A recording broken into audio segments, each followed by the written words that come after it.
Es sākšu ar to, ka es izvēlēšos negatīvu. Tas būs viens no šiem diviem.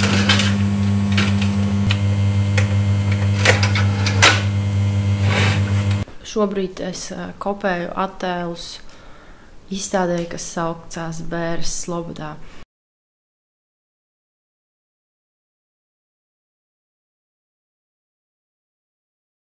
Kad es tikko jau sāku nesen fotografēt, likās ļoti iespaidīgi visi šie aģentūras Magnum, 20. gadsimta vecmeistari un superslavnie fotogrāfi, nezinu, piemēram, kaut vai tas pats Cartier-Bressons.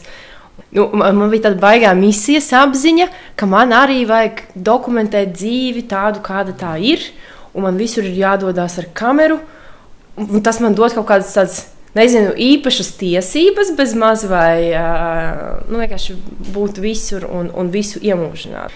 Bieži vien varbūt fotografēju kaut kādos brīžos, kad citiem cilvēkiem varētu likties neērti. Man bija tā kā pilnīgi vienalga. Nomira manas vecmāmiņas māsa, kas arī man bija tūs cilvēks un dzīvoja kopā ar manu vecmāmu.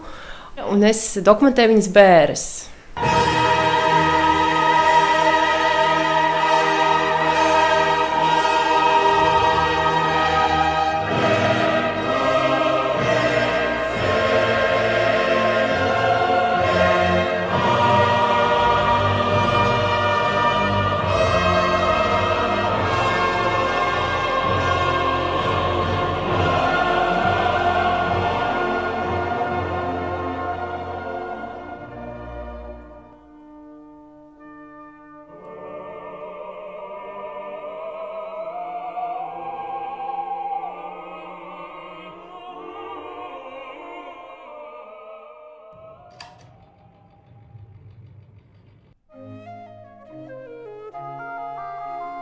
Lai tā kā eksponētu to papīru, to vajag atrast pareizo ekspozīcijas laiku.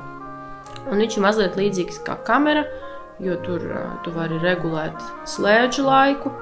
Tas ir pulkstenī, cik sekundes tur tas gaismosies, un tu vari regulēt diafragmu atvērumu. Tas nozīmē, cik daudz gaismas vienā laika sprīdī iziet cauri. Un tad nākamais, ko tu dari, tu gaismo paraudziņus, lai atrastu pareizo ekspozīcijas laiku, jo tu negribi uzreiz iztērēt veselu lapu, jo vienkārši tas ir dārgi un nevajadzīgi.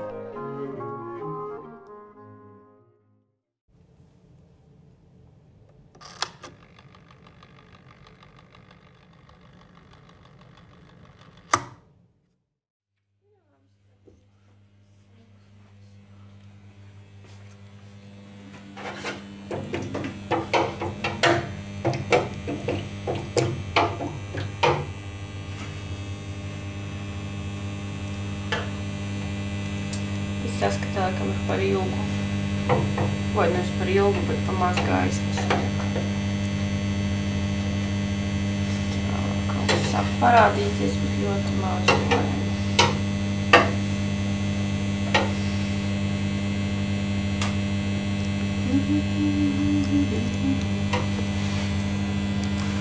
Jā, kaut ko es sāku redzēt pamazām. Bet būs jāmaina, jāatver diafragma.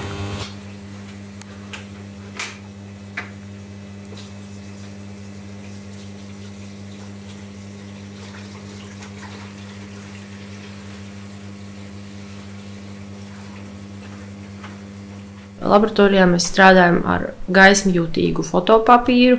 Tas nozīmē, ka šis papīrs ir jūtīgs pret visu gaismas spektru, izņemot sarkano. Šis papīrs ir klāts ar emulsiju, kas satur sudrabu. Un tāpēc arī rezultātā mēs iegūstam attēlus, kas ir tā saucamie sudraba želatīna. Pēc tam šie attēli stāvēja kaut kādus gadus kopā ar visādiem citiem attēliem, tādās mapēs ar negatīviem, kuri krājās.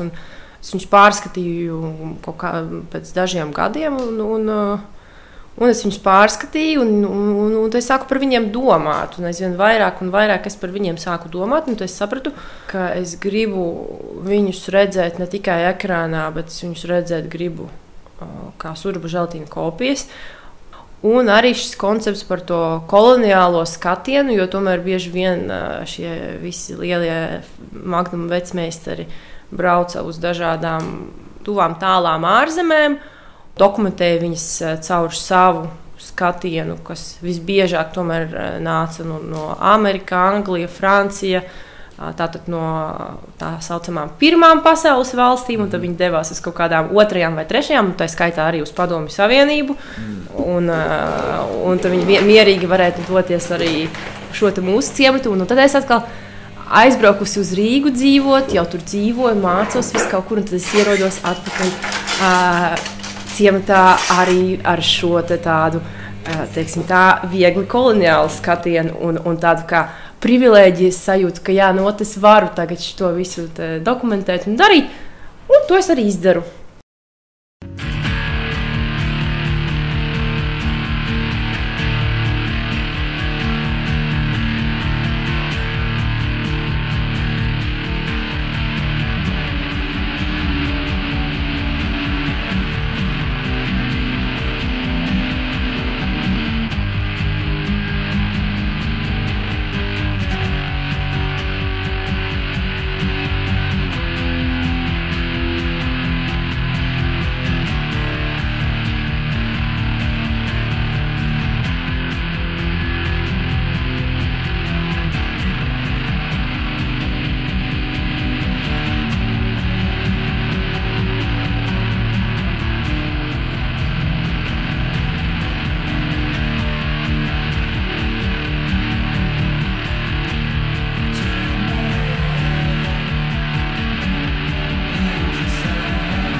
Un to es arī izdaru un jūtos par to ļoti labi.